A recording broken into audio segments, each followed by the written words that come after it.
He didn't snap. He didn't lose control. He didn't act on impulse. He planned it. He filmed it. He mailed the pieces.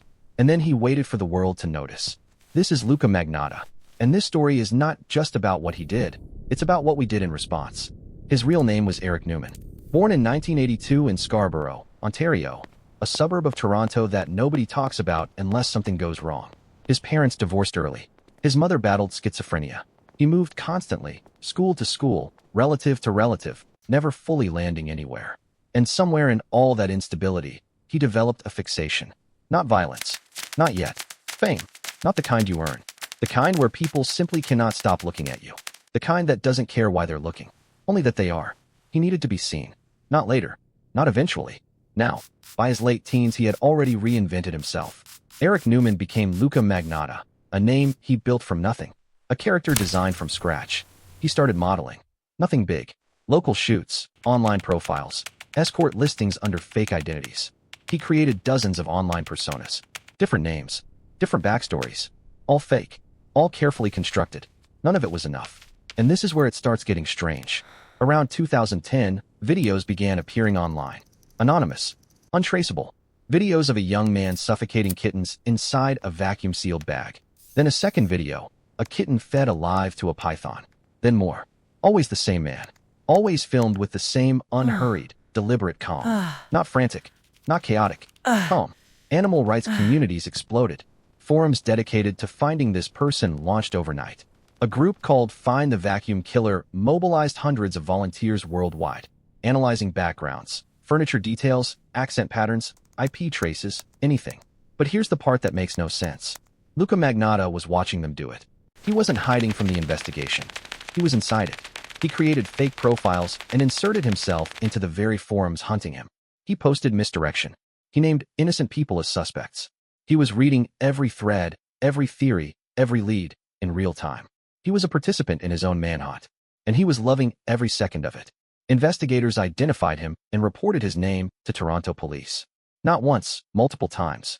Across 2 years, the evidence was assessed as insufficient. The reports were filed. Nothing happened. And Luca Magnata kept going. Because, and this is the word that defines this entire case, he was escalating. That's not even the shocking part yet. The kittens were not the destination. They were the audition. A test of what the internet would do when confronted with deliberate, filmed cruelty. How loud would the response get? How many people would mobilize? The answer he received was more than he had ever gotten before. So he escalated. He didn't just commit a crime. He built an audience. On May 24, 2012, in a Montreal apartment, Magnotta invited a 33-year-old Chinese international student named Jun Lin to his home. Jun Lin was studying computer science at Concordia University. He'd traveled thousands of miles from China to build a future in Canada. His family was proud of him. He called home regularly.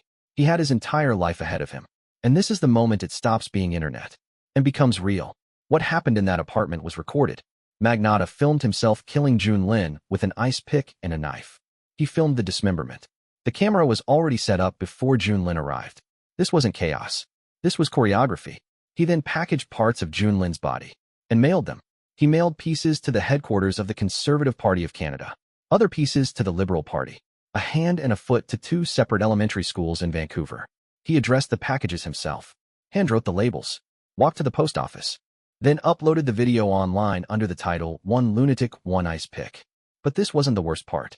The video spread within hours. Initial viewers assumed it was staged, an elaborate fake.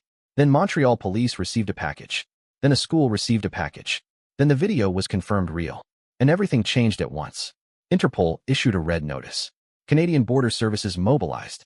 International media went wall to wall. Jun Lin's family in China was notified. And Luca Magnata had already left the country. He flew from Montreal to Paris 2 days after the murder, on his real passport. His own name. No disguise. He traveled to Germany, took trains, checked into hostels, walked through European cities unhurried, relaxed, unbothered. Surveillance footage captured him looking exactly like a tourist. Because in his mind, that's exactly what he was. And if you think this is where it ends, it's not. While an international manhunt with coverage across dozens of countries was active, while his face was on television in France, Germany, Canada, China, and the United States simultaneously, Luca Magnata walked into an internet cafe in Berlin and Googled himself. He read the articles, watched the coverage, A witness later told police he seemed almost pleased. Yeah, he got exactly what he wanted. He was caught the next morning, June 4, 2012, by a cafe employee who recognized him from the news. German police arrived. Magnotta was sitting alone, reading a magazine. He offered no resistance. He looked up and said, in English, "Okay, you got me." He was extradited to Canada. His defense argued not criminally responsible by reason of mental disorder, specifically paranoid schizophrenia.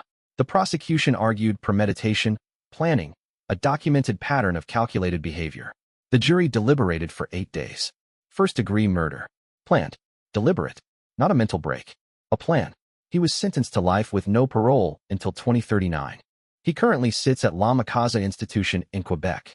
In interviews after his conviction, he described prison as peaceful. He has taken up painting. And this is where it gets worse. Forensic psychiatrists described a man with a severe narcissistic structure built entirely around external perception. No stable identity outside of how others saw him. Who escalated, methodically, deliberately, because each method of seeking attention eventually stopped being enough. The kittens got him forums. The murder got him Interpol. The video got him international news coverage for months. In 2019, Netflix released Don't F*** K with Cats. It became one of the platform's most-watched true crime productions that year. It gave him an audience he never could have manufactured alone. June Lin's father gave an interview in which he said, quietly, that he wishes people would remember his son, not the man who killed him. June Lin was 33 years old. He liked computers. He called home regularly. He had a warm smile in every photograph. He walked into an apartment on May 24, 2012, not knowing he had been selected, not for who he was, but for what his death would generate. The forums hunting Magnotta gave him the audience that justified his escalation. The viral spread of his video gave him reach he never could have earned alone. The documentary gave him a legacy. So here's the question nobody fully wants to answer. When we watch, share, discuss, and document the crimes of someone who committed those crimes specifically to be watched, shared, discussed, and documented, who exactly are we serving? Because right now, at this very moment, millions of people know the name Luca Magnata. How many know the name June Lin?